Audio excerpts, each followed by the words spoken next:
نحمدہ ونصلی علی رسولہ الکریم اما بعد اعوذ باللہ من الشیطان الرجیم بسم اللہ الرحمن الرحیم۔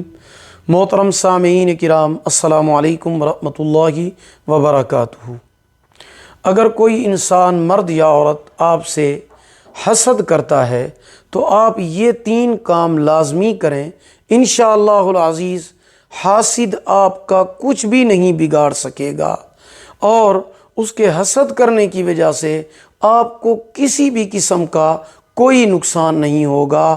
آپ نے یہ 3 کام لازمی کرنے ہیں، یہ حاسد کے حسد کا توڑ ہے۔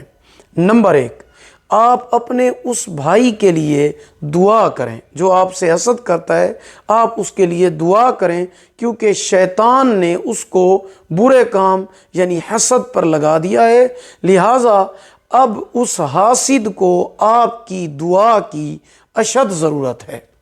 نمبر 2، اپنے آپ کو اس کے حسد سے بچانے کے لیے ان دعاؤں کا اہتمام کریں جو حسد سے محفوظ رکھتی ہیں، خصوصاً سورہ فلق، سورہ ناس، کثرت کے ساتھ آپ ان کی تلاوت کیا کریں، کیونکہ یہ حاسد کے حسد سے آپ کو محفوظ رکھتی ہیں۔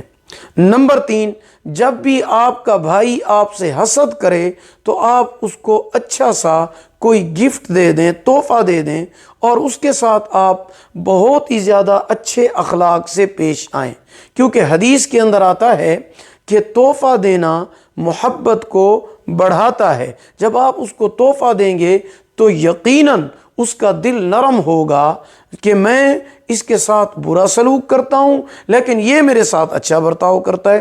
اور کبھی کبھی ایسا بھی ہوتا ہے کہ شیطان یہ بات دل میں ڈال دیتا ہے کہ آپ جتنا بھی اچھا سلوک کریں گے وہ حسد سے باز نہیں آئے گا۔ یہ بھی شیطان کا حملہ ہوتا ہے کہ آپ جتنا اچھا سلوک کرتے ہیں وہ حسد سے باز نہیں آتا۔ لیکن جو بات اللہ کے رسول صلی اللہ علیہ وسلم نے فرمائی ہے اس میں خیر ضرور ہوگی، کیونکہ اللہ کے پیغمبر نے فرمایا تحادو تحابو، جب ہدیہ دیتے ہیں، تحفہ دیتے ہیں، گفٹ دیتے ہیں تو اس سے محبت بڑھتی ہے۔ آپ نیکی کا کام کرتے رہیں، اس کو ہدیہ دیتے رہیں، نیکی ایک نہ ایک دن اپنا رنگ ضرور دکھائے گی، حسد چھوڑ جائے گا۔ اگر آپ کو ہماری یہ ویڈیو پسند آئی ہو لائک کریں، صدقہ جاریہ سمجھ کر شیئر کریں، چینل پر نیو ہیں سبسکرائب کریں، ساتھ لگے ہوئے گھنٹی کے نشان پر ضرور کلک کریں۔ اللہ پاک آپ کے حامی و ناصر ہوں۔ آخر دعوانا ان الحمد للہ رب العالمین۔